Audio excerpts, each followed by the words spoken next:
Para mí es un honor estar de vuelta en la Universidad de La Sabana, una universidad que aprecio y que admiro, no solamente por su vocación en torno a principios y valores, sino también por el compromiso que tiene ambiental, social y de impulsar la creatividad y el talento para la cuarta revolución industrial. Hoy quiero compartirles a ustedes una visión de país y una serie de reflexiones que debemos todos abrazar como sociedad.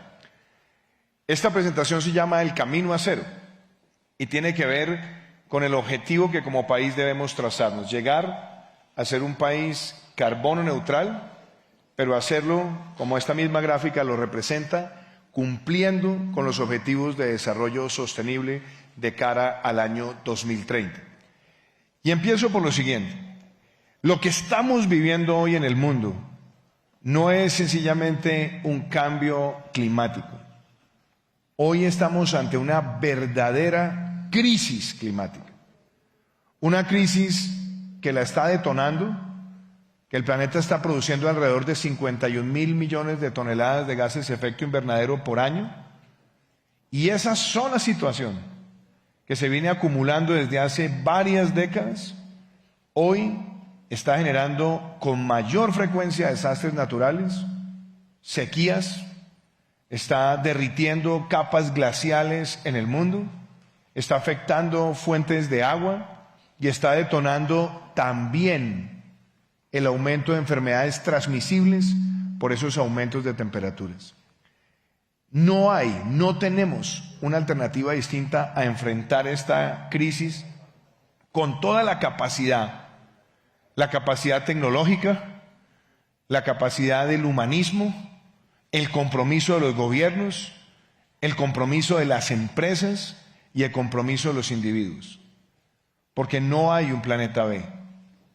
Y si no logramos en el corto plazo parar estos aumentos de temperatura, estamos frente a hechos que serán irreversibles y que solamente se van a constituir en mayores daños a la humanidad, incluyendo que vendrán migraciones masivas detonadas por estos efectos del cambio climático. Esta imagen que ustedes ven en pantalla nos ubica en algo que parecía imposible en nuestro territorio. Nunca en nuestra historia habíamos vivido en territorio colombiano un huracán categoría 5. Es decir, un huracán con la misma categoría del Katrina en el caso de los Estados Unidos. Y golpeó a nuestro país. Ese fue el paso del huracán Iota sobre la isla de Providencia. Una devastación sin precedentes. La destrucción prácticamente total de las viviendas, de la infraestructura, del agua, de los servicios de agua potable, de los servicios de energía, de los servicios de comunicación. Afortunadamente, con muy pocas muertes, porque cuando se presentó esta situación, en todos los análisis de los expertos, cuando se perdió la comunicación, podíamos estar ante uno de los hechos fatales más complejos de nuestra historia. No obstante, nos dimos cuenta que ese año, 2020, se presentó por primera vez ese paso en un huracán categoría 5 en Colombia, pero agréguenle otra cosa, es el año en la historia reciente de la humanidad con mayores huracanes categoría 5. Y eso se debe en una muy buena parte a los aumentos de la temperatura en los océanos y a esos cruces de temperaturas y corrientes que terminan exacerbando los movimientos naturales y sobre todo teniendo la mayor frecuencia de huracanes en el Caribe que se haya visto en las últimas 3 décadas. La reflexión es por qué es importante poner esto en el contexto de Colombia y por qué esta reflexión a todos los colombianos nos tiene que impactar en el corazón y en la acción y en la conciencia y en el análisis. Nosotros somos el segundo país más biodiverso del planeta y tenemos 35% del territorio colombiano en Amazonía, más del 50% de nuestro territorio en selva tropical húmeda. Tenemos el 52% de los páramos o ecosistemas de alta montaña en el mundo. Y tenemos más de 900.000 kilómetros cuadrados de mar territorial. Tenemos un sistema de parques naturales de 59 parques naturales. Y tenemos un país donde solamente representamos el 0.6% de todas las emisiones de gases de efecto invernadero en el planeta. Pero no obstante, somos un país que hoy está amenazado por esos efectos del cambio climático y podemos estar entre los 10 países más amenazados. Esta imagen que ustedes ven de un páramo, donde vemos además ese esplendor de los frailejones, que son especies endémicas, únicas, y donde la gran mayoría, más del 94% de las especies de frailejones en el mundo están en Colombia. Estas especies están amenazadas por los cambios que está teniendo el clima. Y si los cambios se presentan, afecta la regulación y el suministro de agua en las ciudades. La principal fuente de agua de esta sabana son los páramos. Y si nosotros no entendemos que aunque somos un país con un bajo nivel de emisiones, pero somos uno de los más amenazados, nuestra responsabilidad, nuestro llamado a la acción es poner presente ante los ojos del mundo que la acción tiene que ser ya, tiene que ser ahora y tiene que ser absolutamente contundente. Por eso, ¿cuál es la apuesta que ha hecho Colombia? La apuesta nuestra, a pesar de representar ese 0,6% de las emisiones, fue llegar a la cumbre de Glasgow el año pasado y decir como país hay dos objetivos que no son políticos, no son ideológicos, no tienen color distinto a que tiene que ser un propósito nacional en el caso nuestro y global. Dijimos en Glasgow que la meta de Colombia es reducir en 51% las emisiones de gases de efecto invernadero para el año 2030 y ser un país carbono neutral en el año 2050. Eso es ya un compromiso de país. Pero ustedes dirán muchos, bueno, se hace el compromiso y ¿qué sigue? Lo importante es que estos compromisos están hoy asentados en acciones que se han venido asumiendo y que hoy permiten decir que tenemos una política de Estado al respecto. Primer tema, la Amazonía. Esta imagen que ustedes ven en pantalla fue la firma del Pacto de Leticia en el 2019, donde estaba presente el presidente del Perú, el presidente del Ecuador, el presidente de Bolivia, donde estaba presente el alto gobierno de Surinam, de Guyana, de Brasil y por supuesto de Colombia. Y decidimos elevar a nivel presidencial los compromisos de protección de la Amazonía, sobre todo después de haber visto incendios generalizados que se habían presentado en el Brasil en la temporada seca y que ameritaban un alto nivel de coordinación.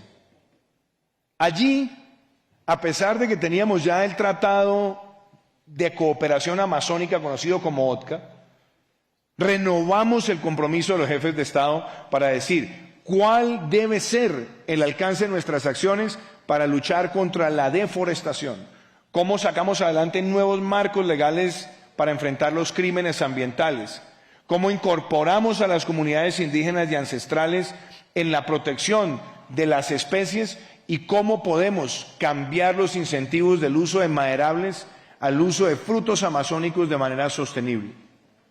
Ese pacto, que parecía para muchos imposible, y muchos pensaban que a pesar de tal vez la diversidad ideológica que tenía el grupo de países, se logró.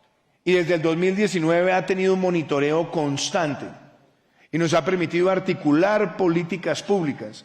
Y es un paso fundamental en ese propósito del camino a cero, entre otras cosas, porque al proteger la Amazonía, que son más de 5 millones de kilómetros cuadrados, estamos protegiendo uno de los pulmones que, si bien hacen parte de nuestra soberanía, ayuda al propósito global, no solamente de carbono neutralidad, sino de lo que se conoce en inglés como nature positive, que nuestros países tengan un indicador de positividad en lo que tiene que ver con la protección de las áreas neurálgicas ambientales.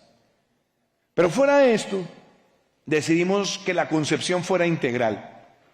Y la concepción integral, ¿qué implica? ¿Cómo vamos a reducir las emisiones?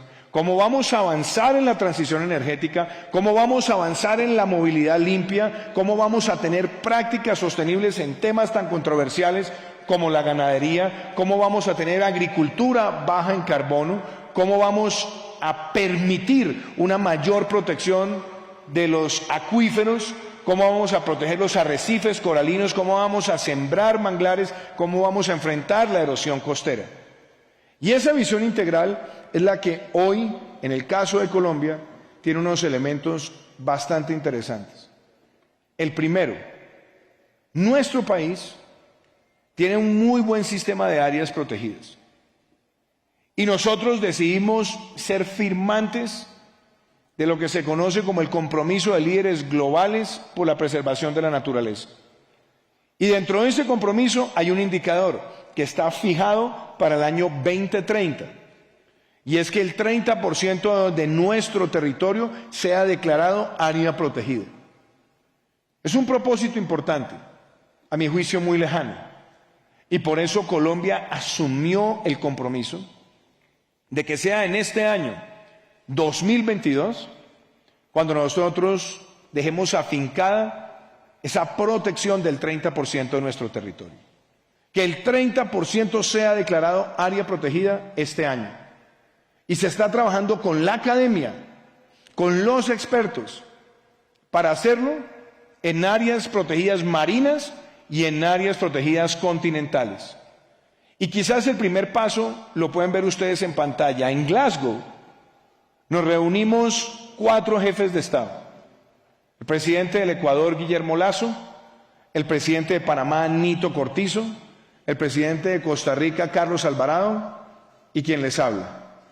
Y decidimos ese día conformar el área protegida marina más grande del mundo. Se ampliaba el área protegida de Galápagos, ampliábamos nosotros el área protegida de Malpelo y Yurupari, ampliaba también Panamá la reserva de Coiba y Costa Rica hacía lo propio con Cocos, conformando lo que hoy se conoce como el área protegida Hermandad. Y que, entre otras cosas, está orientado a enfrentar lo que podemos llamar la deforestación de los mares.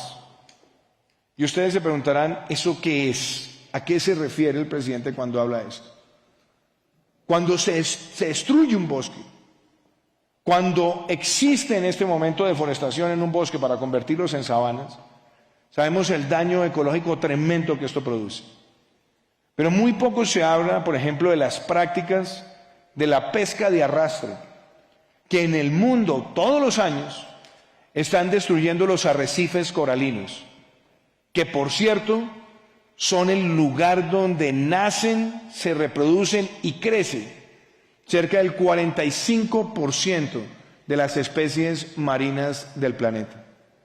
Dar este paso es no solamente reafirmar ese compromiso con proteger esos arrecifes coralinos, sino también transmitir un mensaje aún más fuerte para proteger nuestro territorio de prácticas como la pesca de arrastre y de generar nuevos ingresos, hasta el punto que hoy tenemos en nuestro país una misión de la National Geographic dirigida por Enric Sala, uno de los más importantes científicos de los océanos en el mundo, para contribuir a esa ampliación del área protegida en nuestro país, incluyendo la declaratoria como lugar, santuario de la biosfera mundial en la bahía de Tribugá en nuestro país.